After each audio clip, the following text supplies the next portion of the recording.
What happens to your retirement if instead of investing in the markets and all these different retirement accounts that are available, and instead just buy sound money? Let's take a look. We're still pricing things in US dollars here because that's how most of us think, but what we're doing is we're switching our saving systems over to a sound monetary system using Bitcoin. So let's assume, here's our starting variables here, that our annual income is $75,000 a year and we work 40 years.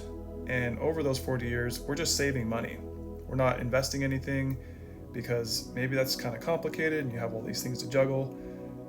And we just put 5% in, just 5% of our income every year. That means the amount that we're saving every single year is $3,750.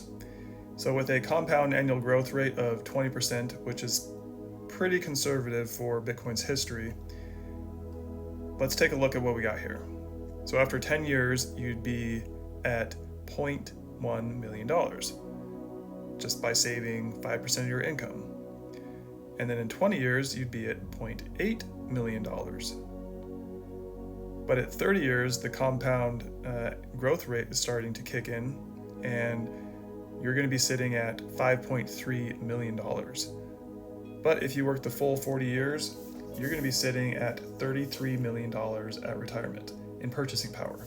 This tactic puts the control back in your court. So you can choose how much to save. You could save twice as much maybe and retire much earlier.